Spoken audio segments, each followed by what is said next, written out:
Voilà, merci pour les courageux d'être là sur cette fin d'après-midi. Merci Clémence, David, les organisateurs. Et nous parlerons sur l'heure et quart qui suit de rétine chirurgicale, de macula chirurgicale. Et puis une table ronde qui s'en suivra. Je donne la parole à Mathieu Lehmann, notre confrère parisien. Nous étions chef de clinique interne à l'Hôtel-Dieu ensemble, qui nous parlera pourquoi opérer des membranes épérétiniennes à haute acuité visuelle, risque-bénéfice. Pourquoi faut-il qu'est-ce qu'on en fait? Écoutez, merci à tous, merci aux valeureux, présents encore dans cette salle. Merci aux organisateurs. Donc je vous parle aujourd'hui des membranes à haute acuité. Qu'est-ce qu'on en fait? Est-ce qu'on les surveille? Est-ce qu'on les opère? Et en préparant ce topo, j'ai repensé à cet article. Je ne sais pas si vous vous souvenez, il y a une quinzaine d'années, de cette paroissienne à Saragosse, en Espagne, qui avait retapé elle-même une peinture du Christ et qui avait fait un carnage. Et ça soulevait la question de, finalement, est-ce qu'il faut attendre que les tissus s'abîment, dégénèrent pour tenter une restauration catastrophique? Ou est-ce que finalement c'est au tout début des altérations des tissus, donc ici c'était un panneau en bois, où on peut espérer récupérer les couleurs historiques et la qualité des tissus. Donc les membranes, vous savez, c'est très différent selon le type de patient, les longueurs axiales, l'âge. On a tous les types de membranes qu'on peut voir maintenant en OCT et avec des découvertes fortuites quasi quotidiennes. Les appellations ont changé avec le temps. Vous avez les membranes avec les schisis qui ressemblent à des trous lamellaires avec schisis. Vous avez les faux trous qui ont changé de nom. Vous avez la classification de Govetto qui évalue la sévérité des membranes d'un point de vue anatomique, du stade 1 au stade 4, avec une aggravation de toute la rétine interne dans le temps et des facteurs pronostiques qui sont directement reliés à cette déformation anatomique. Et puis, il y a toute une sémiologie de l'altération de la rétine externe dans les membranes, qu'on appelle le central bouquet, et qui donne ce petit coton rétrofovéolaire qui évolue avec le temps vers un détachement fovéolaire. C'est souvent là que les métamorphopsies arrivent. Et puis, ça va vers du matériel vitelliforme qui, avec le temps, est un mauvais facteur pronostique, même si on arrive à le faire supprimer ou disparaître lors de la chirurgie. Souvent, il reste et il maintient les métamorphopsies. Si on regarde l'évolution naturelle des membranes, finalement, c'est assez rassurant. Et d'autant que maintenant on les dépiste assez tôt. Voilà une étude rétrospective de 200 yeux suivie sur de nombreuses années. On voit que la progression globale vers la chirurgie, elle ne dépasse pas 15%, 15, 20, 25% selon les études à 7 ans. Donc c'est des pathologies qu'on peut regarder. Voilà une autre étude rétrospective, 150 yeux. On voit que la baisse d'acuité visuelle est assez linéaire dans le temps, 0,012 logmar par an. Et on ne voit que 20% des gens, enfin des yeux qui sont opérés au bout de 4 ans. Ça, c'est une patiente que je suis depuis 2022. Voilà son œil droit.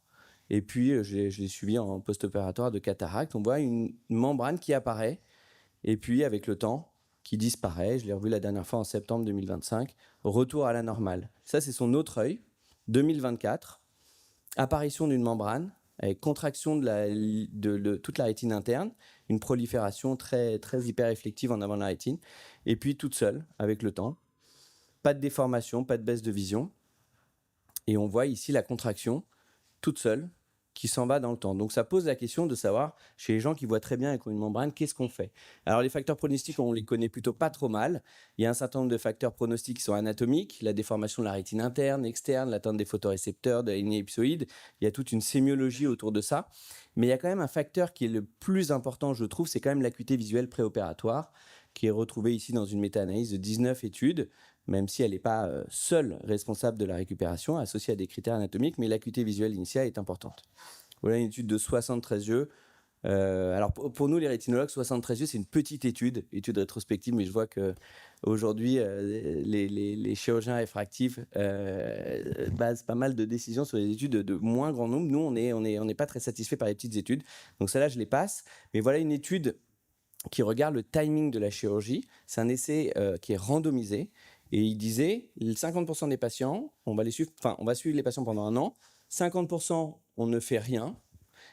Et on les suit pendant 1 an et on ne les opère que si la vision baisse. Et l'autre moitié, on les opère directement. Et puis finalement, au bout d'1 an, ils avaient à peu près la même acuité visuelle. Donc quand la vision est bonne et qu'elle commence à baisser, on arrive à récupérer des bonnes acuités visuelles. Est-ce qu'il y a un seuil d'acuité visuelle? C'est une étude de Laurent Koudjikian qui est parue il y a quelques semaines, qui essayait de retrouver un cut-off ou un seuil d'acuité visuelle. Ils avaient fait 3 groupes, moins de 60 lettres, 60-75 lettres et au-delà de 75 lettres. Et il proposait un cut-off à 6 dixièmes, mais il n'y avait pas d'étude très très particulière sur les très hautes acuités visuelles. Donc ce n'est pas un seuil absolu, mais en tout cas, c'est des éléments de réflexion. On avait publié sur les photoesquisses du myope fort un seuil qui était un peu plus bas, 5 dixièmes. C'est les chirurgies plus compliquées chez les gens qui sont plus fragiles, qui sont à réserver à des mains expertes, puisque le taux de complication pour le coup chirurgical, c'est 10% entre les DR du pôle postérieur, les DR, les récidives de photoesquisses et trous maculaires. C'est des chirurgies dont il faut peser le pour et le contre de façon très précise.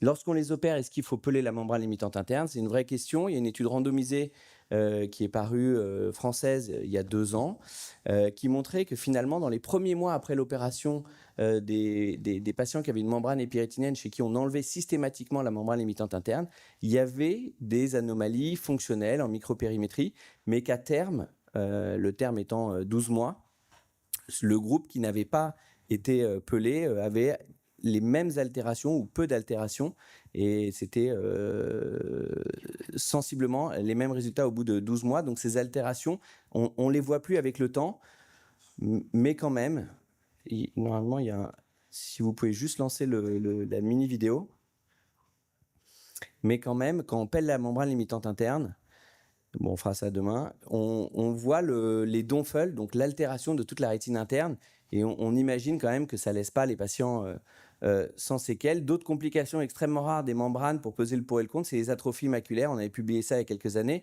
Dans les trous maculaires et dans les pelages de membranes, quand c'est compliqué, quand c'est les internes, quand on remet du bleu, quand ça dure 40 minutes, on peut avoir des phototoxicités. Est-ce que c'est le bleu, est-ce que c'est la lumière? Mais bon, des cas quand même assez désagréables sur les chirurgies prolongées maculaires. Alors les recommandations de l'American Academy récentes sont plutôt en faveur d'une surveillance initiale. Je rappelle que la membrane, c'est une pathologie qui n'est pas très grave. On peut les surveiller et on ne pourra pas nous le reprocher.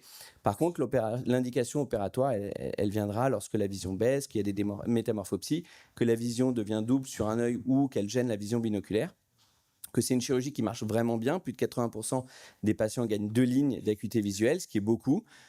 Le pelage de la limitante reste discutable et que c'est vraiment les déformations et l'aggravation des symptômes qui est un critère de chirurgie. Actuellement, le DRCRNet, que vous connaissez bien pour toutes les études sur la DMLA et le diabète, ils ont une étude en cours qui s'appelle l'étude AM, ils ont fini l'alphabet, ils reviennent à A, sur la chirurgie des membranes à acuité haute ou très haute, au-delà de 20-40, et ils ont des sous-groupes qui dépassent 6 dixièmes et 8 dixièmes, avec une évaluation à 36 mois. Donc c'est intéressant d'avoir leurs études, leurs résultats qui vont paraître dans 1 an ou 2. Et nous, on est en train de récupérer toutes nos patients qui ont été opérés de chirurgie à très haute acuité pour membrane épirétinienne, en se posant la question de combien finalement perdent de la vision. Est-ce qu'on a des complications graves chez ces patients? Quel est l'impact de la cataracte après la chirurgie de la membrane? Est-ce que l'Irvinga, c'est plus fréquent chez ces patients? Quelle est l'évaluation des métamorphopsies et des résultats à long terme au-delà de 3 ans? Donc en conclusion, est-ce qu'il faut opérer les membranes à haute acuité? La réponse est mi-figue, mi-raisin. C'est oui, mais. Oui, parce que finalement, même si l'évolution est lente, elle a une tendance à s'aggraver anatomiquement et fonctionnellement, mais on attendra une aggravation documentée de l'acuité visuelle, des métamorphopsies, de la gêne en vision de près et pourquoi pas la gêne en vision binoculaire. Et pour conclure, comme on conclut les vacances, on pense toujours aux vacances d'après. Si vous avez envie de nous rejoindre au ski à Noël, vous êtes les bienvenus. Je vous remercie.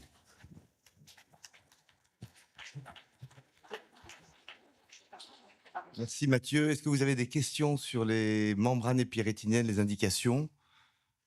Une question peut-être c'est très curieux, ces cas cliniques assez rares, hein, de membranes qui apparaissent et qui finissent par disparaître complètement.